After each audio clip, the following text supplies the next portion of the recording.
mediu em seu ânimo a morte e disse: já basta, ó Senhor, toma agora minha vida, pois eu não sou melhor do que os meus pais. E deitou-se e dormiu debaixo do zedro. E eis que então um anjo, diga um anjo, mais uma vez diga um anjo, tocou e lhe disse: levanta, come. E olhou e eis que na cabeceira estava um pão cozido na brasa e uma botija de água. Comeu, bebeu e tornou-se a deitar. Então o anjo, diga o anjo, diga, não é um anjo, é o anjo. Então o anjo do Senhor tornou a ele a segunda vez e o tocou e disse: levanta e come, porque muito comprido te será o teu caminho.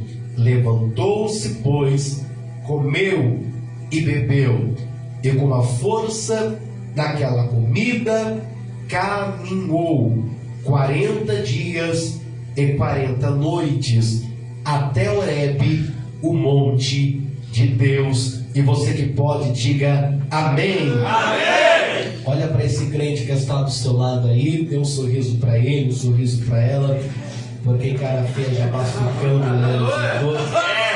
Então dê um sorrisinho para ele ou para ela e diga: não é hora de parar. Não é hora de parar. Mais uma vez, diga: não é hora de parar. Olha dentro do olho dele, do olho dela, e diga assim: muito comprido é a tua jornada. Só quem crê que tem coisa boa, né? Queridos, o livro dos reis de Israel está dividido em nossa Bíblia em 2 volumes. Quantos volumes? 2! Quantos volumes? 2! O primeiro volume do livro dos reis de Israel é composto por 22 capítulos e um pouco mais de 800 versículos. O segundo volume do livro dos reis de Israel é composto por 29 capítulos, pouco mais de 700 versículos. Originalmente, o livro dos reis não estava dividido. Originalmente, o livro dos reis, tanto o primeiro quanto o segundo, faziam parte de um livro só. Associado ao livro dos reis estava o livro de Samuel, tanto o primeiro quanto o segundo, e também o livro das crônicas, tanto o primeiro quanto o segundo. Então estes 6 livros, a saber, 1 Samuel, 2 Samuel, 1 Reis, 2 Reis, 1 Crônicas, 2 Crônicas, faziam parte de um livro só, chamado de As Crônicas dos Reis de Israel e de Judá. A divisão destes livros ocorrerá no século II depois de Cristo por um grupo chamado de Septuaginta. Quem eram os Septuagintas? Septuaginta era uma nomenclatura dada a 70 sacerdotes que teve a responsabilidade de traduzir o Antigo Testamento, que na sua maior parte foi escrito em hebraico, para o idioma do Novo Testamento, que na sua maior parte foi escrito em grego. E nessa transliteração de um idioma para o outro, movidos pelo Espírito de Deus, entenderam que estes 6 livros tratavam de períodos diferentes e precisavam ser separados. Daí que nós temos estes livros separados. É por isso que hoje na Bíblia nós temos 1 Samuel, 2 Samuel, 1 Reis, 2 Reis, 1 Crônicas e 2 Crônicas, porque foram separados. Ora, o primeiro e o segundo livro dos reis de Israel aborda 400 anos da história, desde a ascensão de Salomão ao trono de Israel, até o último rei de Judá, chamado Zedequias, no ano 597 a.C. Ano este, aonde Nabucodonosor invade Jerusalém pela segunda vez e leva cativo 10.000 judeus, entre eles o profeta Ezequiel. O primeiro livro dos reis de Israel, em específico, ele tem um público, ele tem um alvo. E qual é o alvo do primeiro livro dos reis de Israel? Israel. Você vai observar que o primeiro livro dos reis cobre 120 anos da história de Israel. Estes 120 anos podem ser divididos em dois períodos. Um período de 40 anos, onde narra-se o reinado de Salomão, e um período de 80 anos, onde narra o que acontece pós a saída de Salomão do trono. Já o segundo livro dos reis de Israel tem por público-alvo Judá. O primeiro livro dos reis de Israel conta um pedaço da história de Israel. O segundo livro dos reis narra um pedaço da história de Judá e mostra a sua decadência e também os seus pecados. Haja vista que os livros dos reis de Israel foi descrito com basicamente dois propósitos. O primeiro propósito é revelar a soberania de Salomão. Ao ler o livro dos reis, você vai observar que a figura que mais se destaca dentro de uma ala monárquica é Salomão. O texto é bem claro, ele vai abranger a casa de Salomão, o tamanho da casa, a quantidade de ouro, a quantidade de prata, a sabedoria de Salomão. Até porque acreditava-se que Salomão seria o maior rei da história de Israel. Não é à toa que a rainha de Sabá sai das Arábias e se direciona até Jerusalém para verificar a riqueza de Salomão. E quando ela se aproxima, ela fala uma frase muito interessante. Ela fala: de tudo que os meus ouvidos ouviram, não sobrepujastes a metade que os meus olhos veem. Ela está dizendo: Salomão, me contaram que Deus tinha te abençoado, mas quando eu cheguei perto de você, Salomão, é muito mais do que me contaram. Você recebeu muito mais do que me falaram.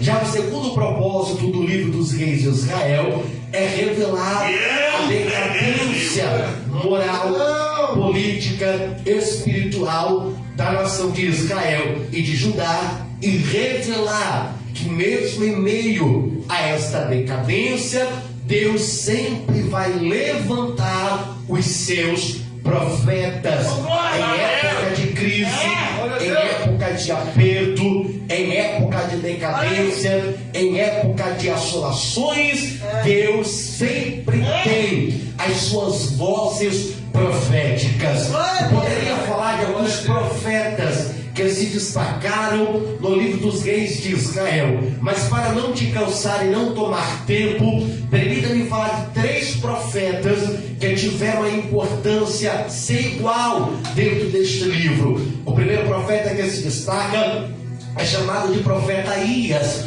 Quem era o profeta Aías? Aías, ele era um levita que morava nas terras de Siló. Siló, aonde Samuel vai estabelecer e fixar o tabernáculo. Este Aías era escritor, e este Aías também era um grande levita. Obrigado, varão de guerra. Diz o texto sagrado que Deus vai levantar Aías como profeta. Vale a pena destacar que este Aías não vai aparecer muito, até porque profeta não tem que aparecer muito. Aías só vai aparecer 2 vezes na Bíblia. A primeira vez que ele aparece é para profetizar a divisão do reino. Ele pega um manto novo, rasga em 12 pedaços, dá 10 pedaços na mão de Jeroboão e fala: Jeroboão, da mesma forma que eu rasguei este manto, Deus está rasgando o trono na mão de Salomão, e você reinará sobre 10 tribos de Israel. A segunda vez que ele vai profetizar, ele também profetiza para a família de Jeroboão. Para quem é de Bíblia sabe tanto quanto eu, que Jeroboão foi um rei pecaminoso, desviou-se dos padrões estabelecidos pelo próprio Deus e não fez a vontade de Deus. Diz a Bíblia que o filho dele, nominado por Abias, vai adoecer. E Jeroboão sabia que a autoridade profética na terra era Aías. Só que Jeroboão ficou meio ressentido de ir falar com Aías. Então Jeroboão deu uma ideia. Ele chama a sua esposa e fala: eu quero que você converse com Aías a respeito da criança, para saber se ela vai viver ou se ela vai morrer. Mas ele não pode saber que você é minha esposa. Então faz, eu não sei quem é que vai pegar esse mistério aqui. Então faz o seguinte: o que? Se disfarça.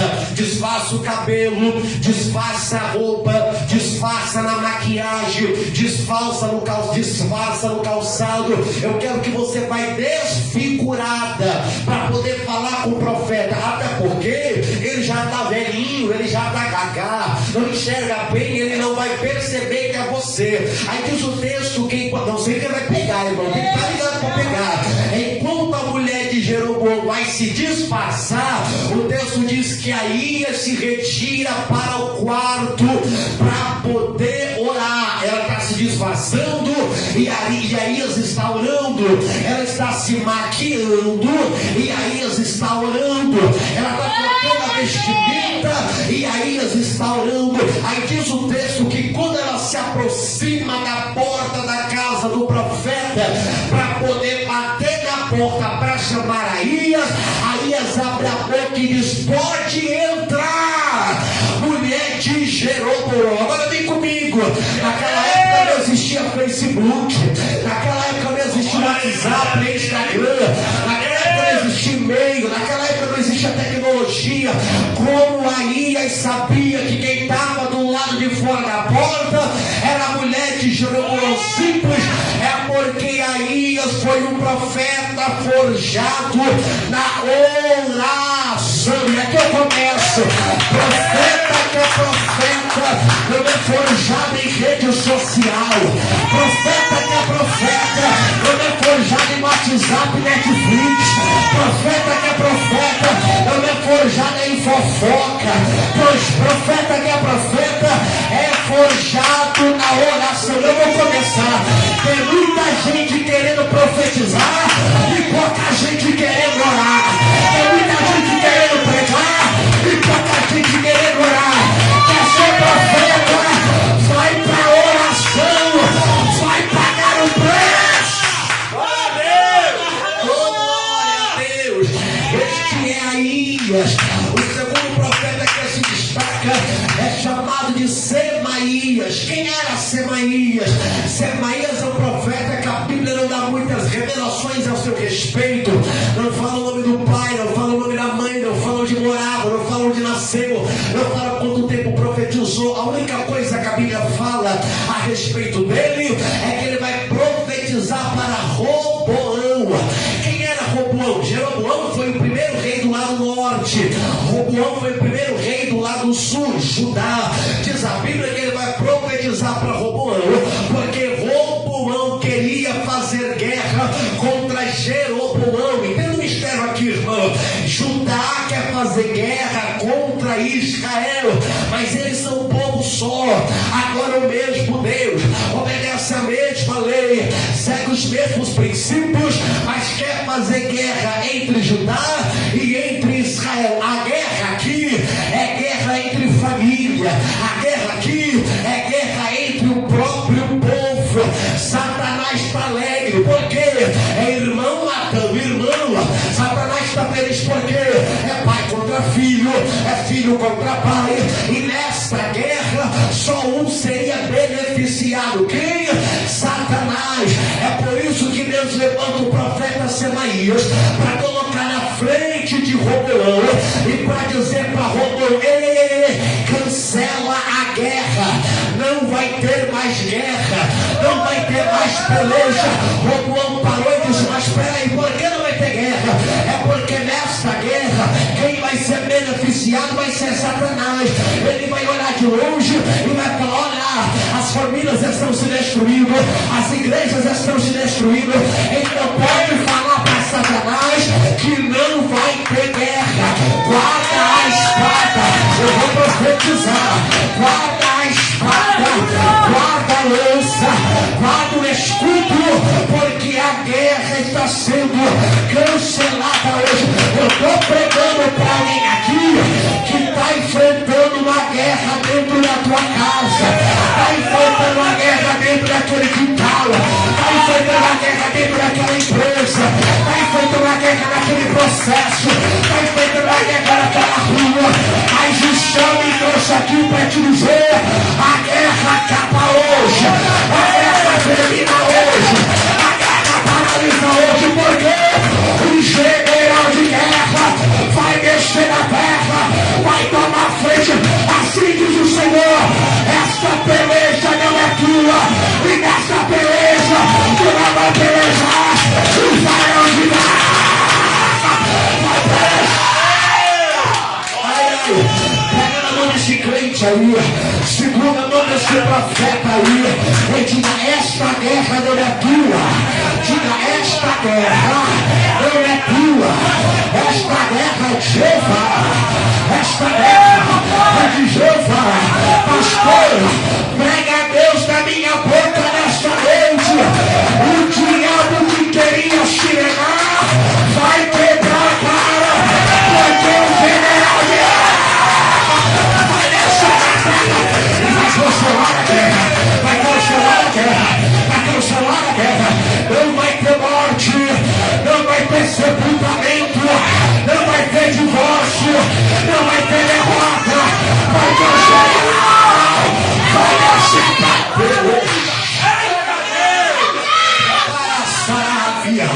Vai mexer para pelejar. Quem vai? Eu vou profetizar aí. Quem vai sair daquela casa não é você. Quem vai sair daquela casa não é teu marido. Quem vai sair daquela casa não é tua esposa. Quem vai sair daquela casa não é teu filho. Quem vai sair daquela casa não é tua filha. Quem vai sair daquela casa não é teu parente. Quem vai sair de lá é essa magia, essa carreira, esse prêmio terra, esta obra do diabo. Eu não sei quem prega, mas a mão do general vai entrar 7 palmos debaixo da terra, vai entrar na cura, vai entrar na feitiça, vai entrar na trabalho, vai jogar por terra e vai liberar. Ai, a Sarabia, olha pra esse crente aí e diga: nesta noite a casa vai cair para Satanás. Diga: nesta noite a casa vai cair para Satanás. Ou ele sai da frente, ou a igreja pentecostal da fé vai passar por cima.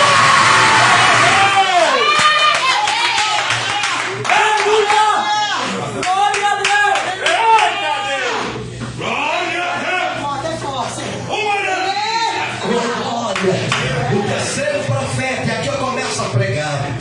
O terceiro profeta que vai se destacar no livro dos reis de Israel é o profeta chamado de profeta Elias, pregador.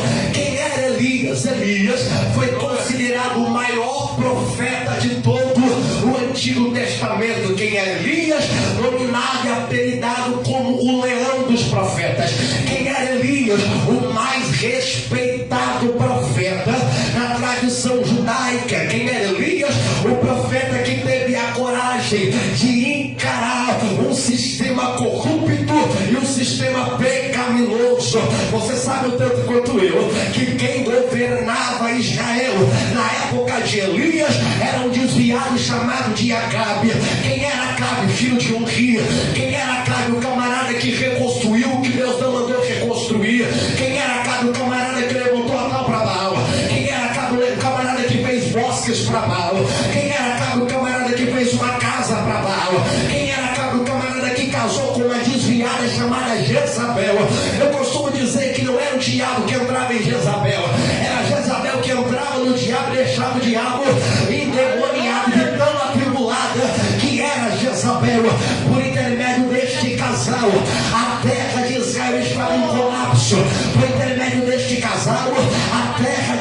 Israel estava enfrentando uma das piores crises de toda a sua existência.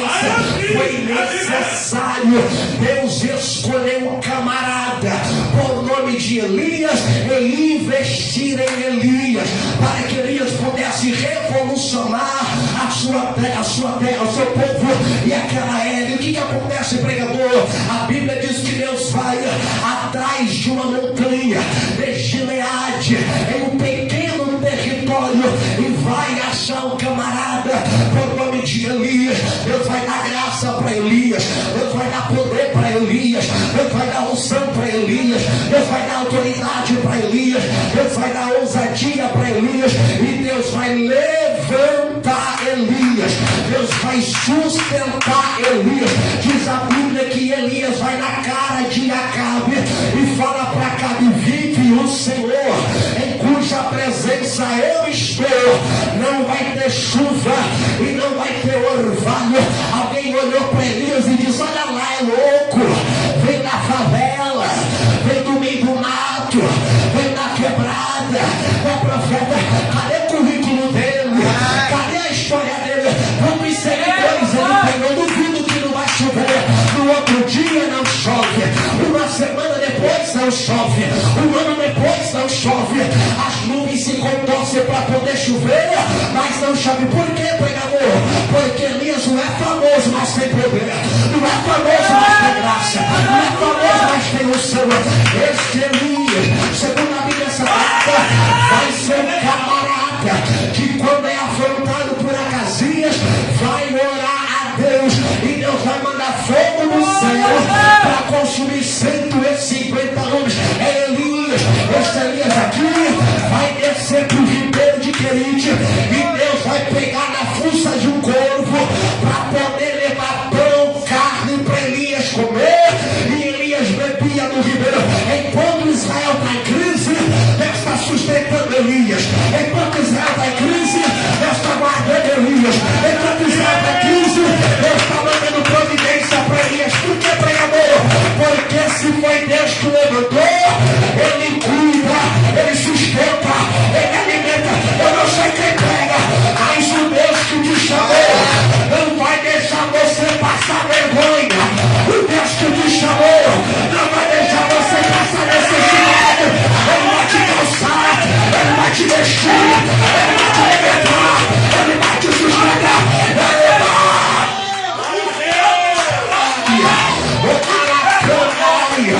Deus vai te sustentar, Deus vai te sustentar. Sorrindo, olha para esse crente que está do seu lado. Eu diga: Deus vai te sustentar. Diga: Deus vai te sustentar. Diga: não vai faltar nada. Ah, não, diga: não vai faltar nada. Olha para ele, olha para ela, e diga: o corvo vai chegar lá. O corvo vai chegar. Eu não sei qual é o teu endereço, mas Deus sabe, e Ele vai mandar o corvo para ir no teu endereço, para mandar a providência que você precisa, mas Deus vai.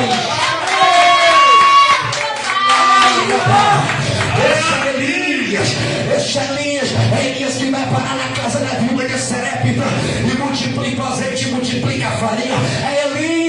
É este Elias que vai ressuscitar o filho da viúva de Serepta. É Elias que vai para o duelo do Carmelo, e depois de uma oração curta e rápida, Deus vai mandar fogo do céu para poder responder a oração de Elias. É este Elias que vai ser levado para o céu em meu redemoinhos e carros de fogo. É este Elias que vai preparar Eliseu para ser profeta no seu lugar. É este Elias que vai entrar na caverna e vai ser repreendido por Deus. É Elias.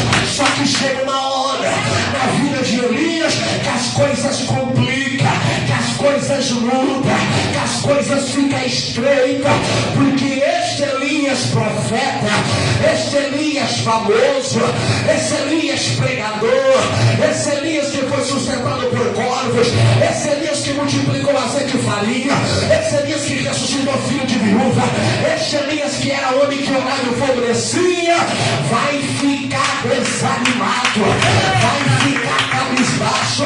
Eu diz o texto que ele vai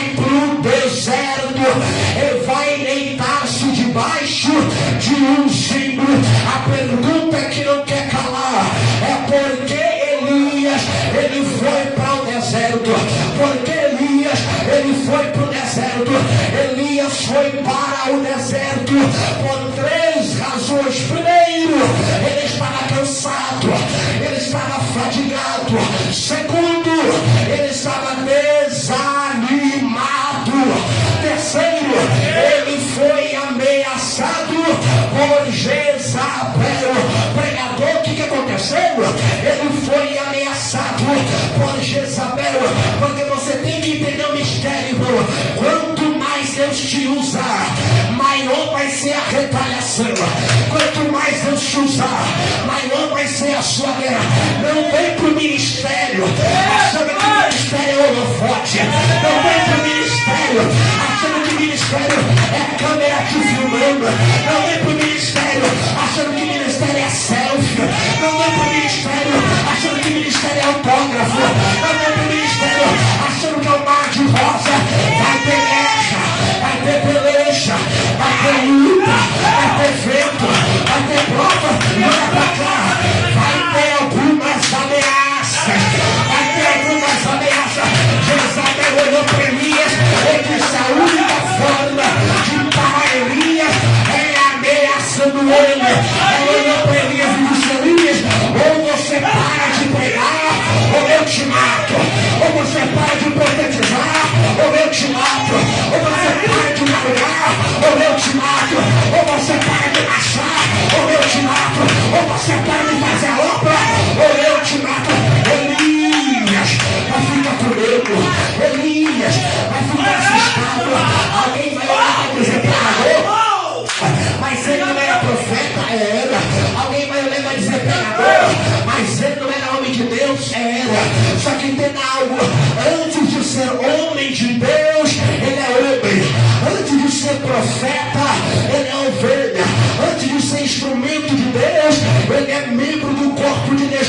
Ele também é ser humano. Ele também é de carne, de osso, de pele, de ruga.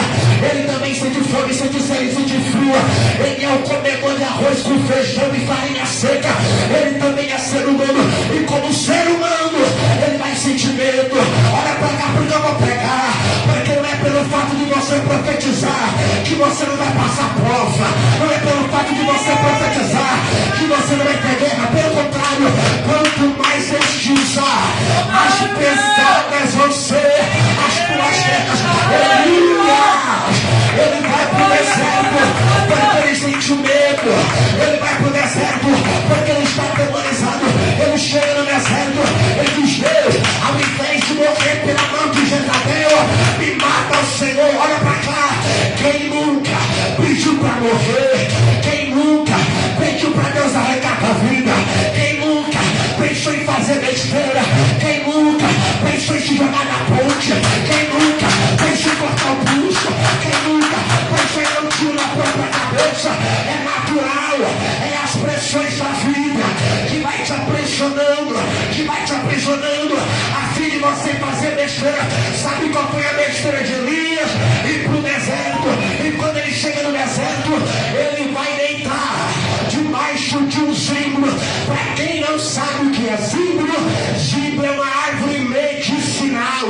Zimbro é uma árvore cujo seu fruto tem algumas qualidades. Primeiro, ele vai proporcionar medicamento para feridas. Segundo, ele vai auxiliar na digestão. Terceiro, ele é um antioxidante, ele é antiasséptico, ele é tonificante, ele é calmante, ele é antiviral, ele é contra qualquer tipo de veneno.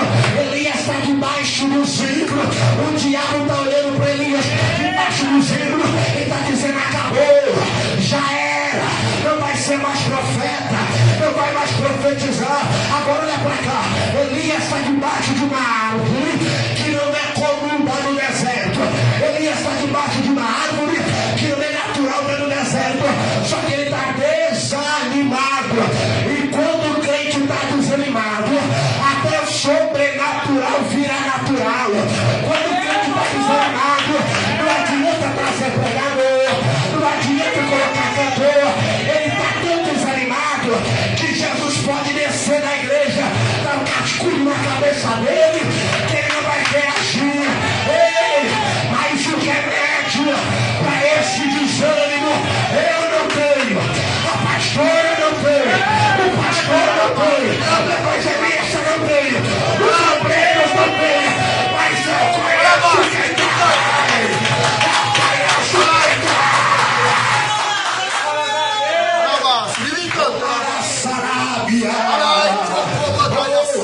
Ele está desanimado, Edivaldo.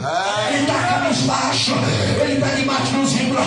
Aí Deus tem uma ideia. E qual é a ideia? Deus vai mandar um anjo. Olha para quem está no celular e fala: um anjo. Deus vai mandar um anjo. Esse anjo vai pegar pão. Esse anjo vai pegar água. Esse anjo vai montar uma brasa. Vai olhar para Elias debaixo do zimbro e vai falar: com Elias, pede Elias, porque muito longa ainda é a tua jornada. Agora olha para cá, olha o nível do desânimo, olha o nível da fadiga, olha o nível do medo. Ele come o pão, ele bebe a água, arrota na cara do diabo e volta para o zimbro para poder deitar de novo debaixo do zimbro. O diabo está em festa, o inferno está em festa, dizendo: calei o profeta, calei o instrumento de Deus, paralisei o homem de Deus, eu paralisei o homem de Deus. O diabo colocou outdoor nos postes e começou a propagar: nunca mais vai profetizar, nunca mais vai pregar, nunca mais vai orar, nunca mais vai ser usado. Aí a Bíblia diz que Deus precisou descer do céu. Deus precisou descer do céu. Sabe por quê, pastora?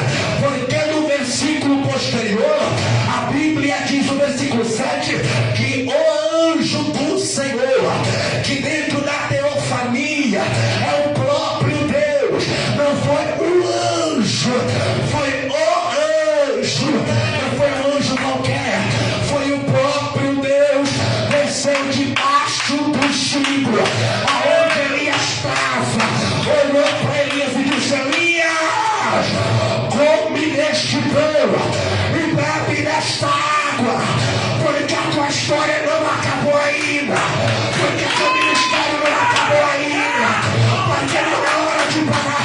Aí diz o texto que Elias comeu pão, Elias bebeu água, e com a força daquela comida, caminhou 40 dias e 40 noites pegando poder, porque Deus tem o remédio que você precisa.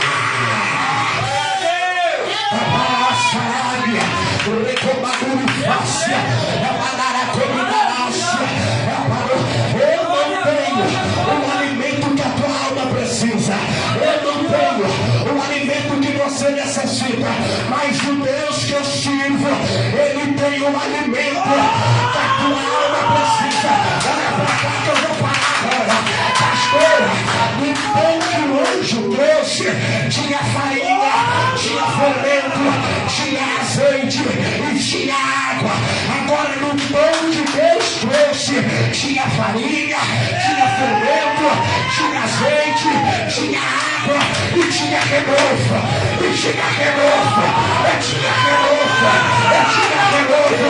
Eu não sei quem vai pegar, mas o pão que renovou Elias é o mesmo pão que não nasceu.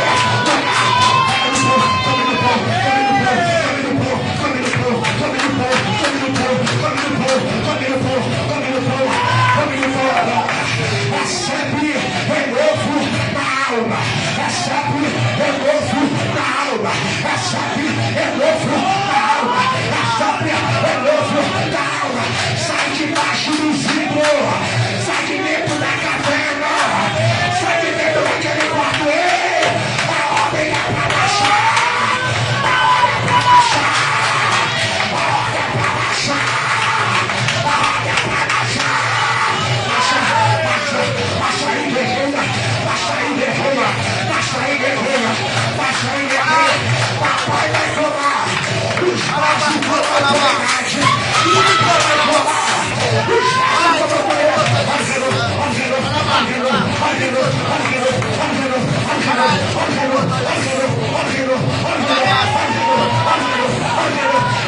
deixar você virar.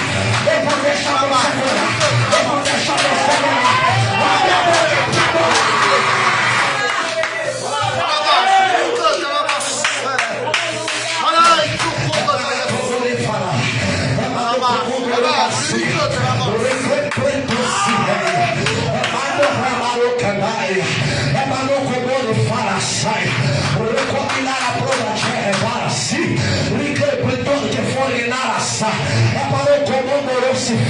É minar a combinação, é minar a combinar. O diabo estava aplaudindo porque você desistiu. O diabo estava aplaudindo porque você recuou.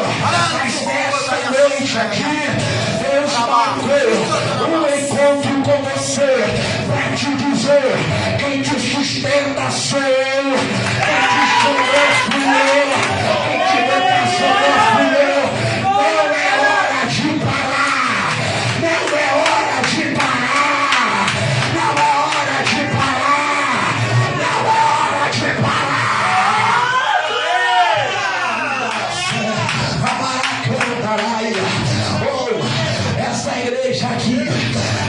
Transformou em um grande posto de combustível. Esta igreja se transformou em um grande posto de combustível. E o frentista, o nome dele é Espírito Santo. E nesta bomba não tem gasolina. Nesta bomba não tem etanol. Nesta bomba não tem diesel. Nesta bomba tem genovo. Nesta bomba tem poder. Nesta bomba tem autoridade. E sabe o que nós estamos dizendo? Quem chegou aqui na reserva vai voltar para casa com o tanque cheio, com o tanque cheio, com o tanque cheio, com o tanque cheio, com o tanque cheio, com o tanque cheio, com o tanque cheio. Vai encher, enche, enche, enche, enche, enche, enche. Enche agora, enche agora, enche agora, enche agora. Deixa Deus te tomar no mistério, deixa Deus te tomar na raça, deixa Deus te tomar no renovo, deixa Deus te tomar, deixa Deus te tomar, deixa Deus te tomar, deixa Deus te tomar, deixa Deus te tomar. Olha o que eu vou aí, olha o que eu vou aí, olha o que eu vou aí, olha o que eu vou aí.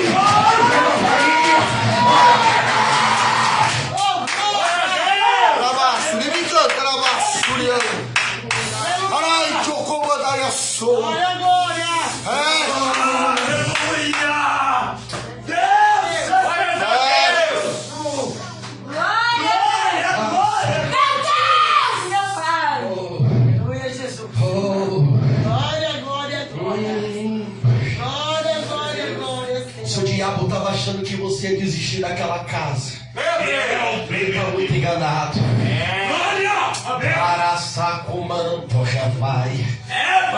Se o diabo estava achando que você ia desistir deste casamento, papai está rasgando a carta de divórcio aqui agora.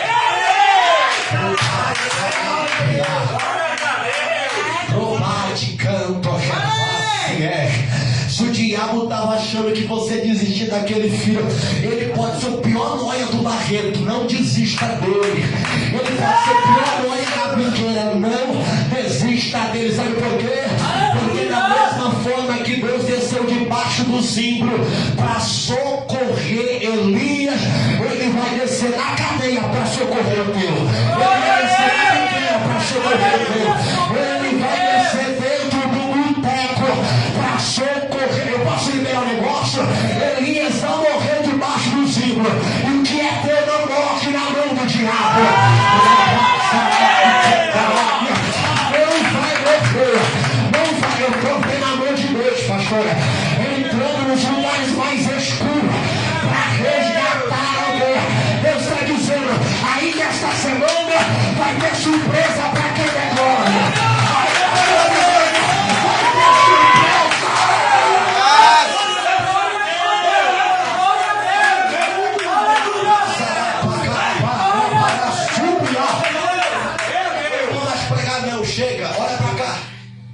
Só para você entender que Deus é Deus. E Ele não brinca de ser Deus.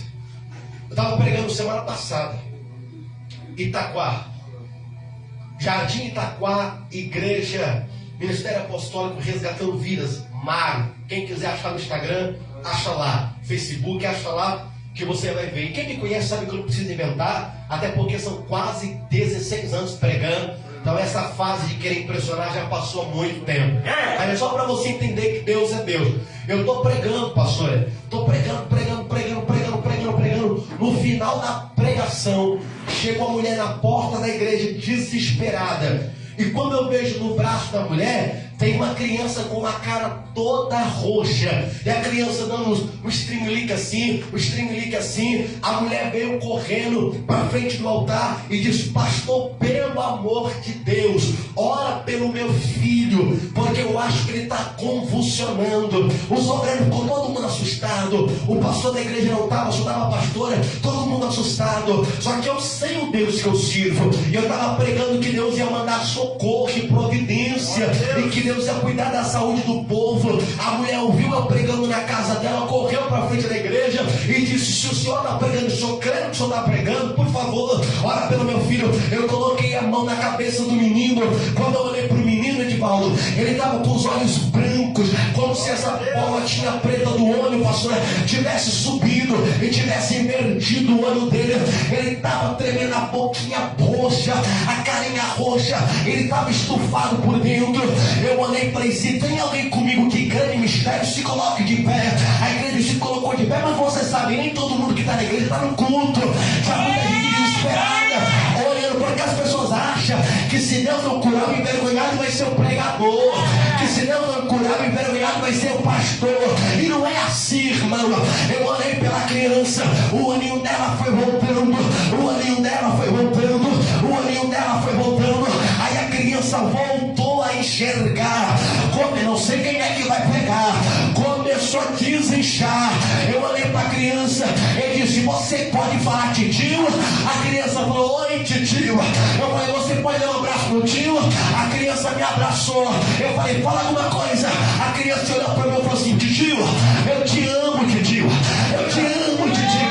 Eu olhei para ele, eu falei assim: ó, agora leva do médico, porque a gente tem que vigiar.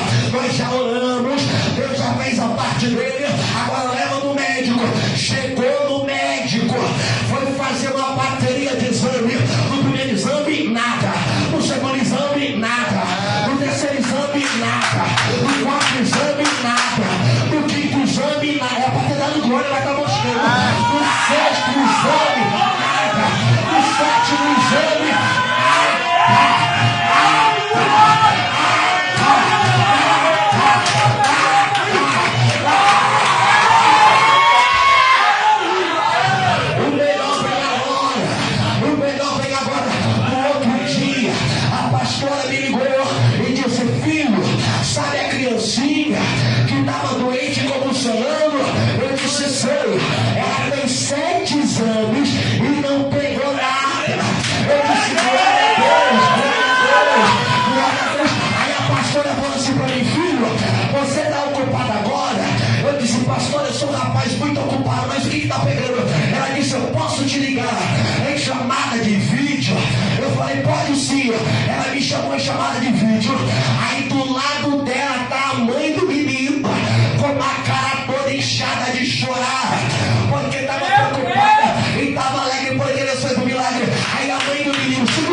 Quem crê, levanta a mão e diga glória.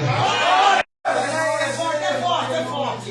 Eita Deus, Deus. Oh, glória. É forte. Deus. Olha a toalha aqui. Toalha para tomar banho, né? Eita Deus! Brincadeira. Ó, é que tem gente que não crê que Deus faz mais.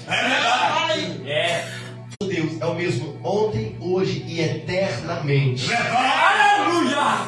Tem uma qualidade, uma característica, um atributo dentre tantos que só Deus tem, é a sua imutabilidade. Ele não muda. Olha para quem está sendo e fala assim: Deus não muda. Deus não muda. Se Ele fez, Ele pode fazer de novo. Quem crê nisso, levanta a mão. Eu vou terminar agora.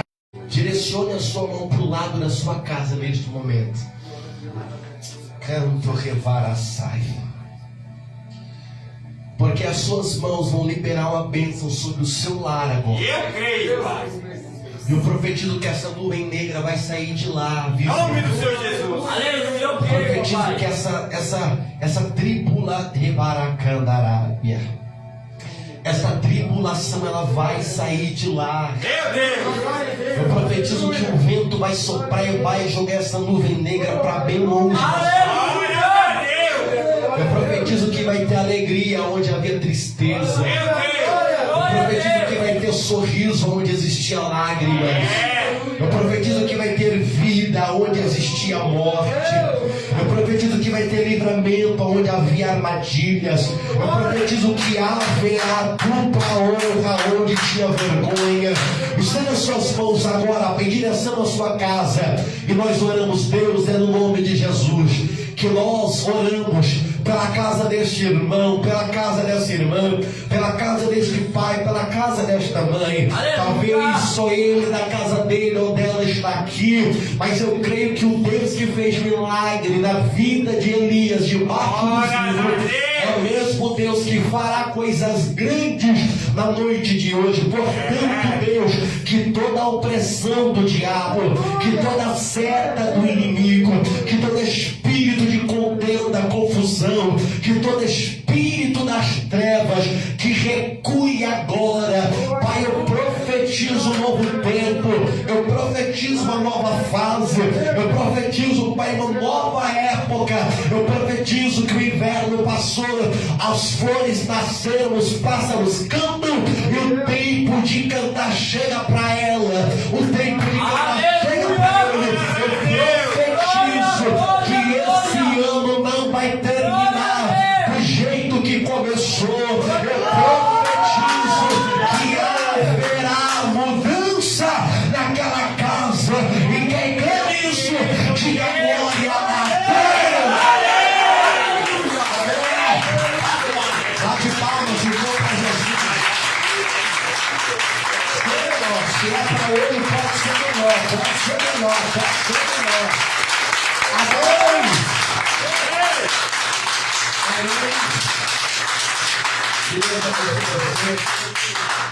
Que Deus abençoe a sua casa, que Deus abençoe a sua família. Amém. Que Deus te guarde, que Deus te prospere. Que as mãos de Deus limpem os caminhos que os teus pés há de trilhar. E que toda sorte de bênção repouse sobre a sua vida. Amém? Obrigado, pastora. Obrigado, pastor. Tá bom? Não sei se esse ano vai ser possível voltar, porque tá corrido, irmão. Tá muito corrido. Aleluia. Mas se aparecer uma brechinha, eu falo, pastora, cabe eu aí? Se não ficar, eu venho, tá bom? Mas ore por mim, ore pela minha família. Não, vida de quem faz a obra de Deus não é fácil. Não é fácil. Só Deus sabe as guerras que nós estamos enfrentando. Graças a Deus, as guerras que eu passo, a minha esposa está do meu lado, me ajudando. Mas quando você for orar, irmão, coloque esse neguinho aqui nas mãos de Deus. Se você não lembrar o meu nome, você fala assim: Deus, aquele neguinho que fica gritando na minha igreja lá, me ensurdecendo, amigo da pastora, do evangelista, Deus abençoe ele, guarda ele. Porque, irmão, a retaliação é muito grande, mas o Deus que nos chamou é maior. Amém? Deus abençoe. Eu creio que não é por muito falar, que seremos ouvidos, né? Não precisa pregar 1 hora e meia, 1 hora e 50, igual eu fazia no começo. No começo eu gostava de pregar 2 horas, mano. E pregava. Quando você estava agora, eu pregava. Agora, 40 minutinhos tá ótimo. Você segue abençoado e com gostinho de quero mais, não é verdade? Então, mais palmas, só que você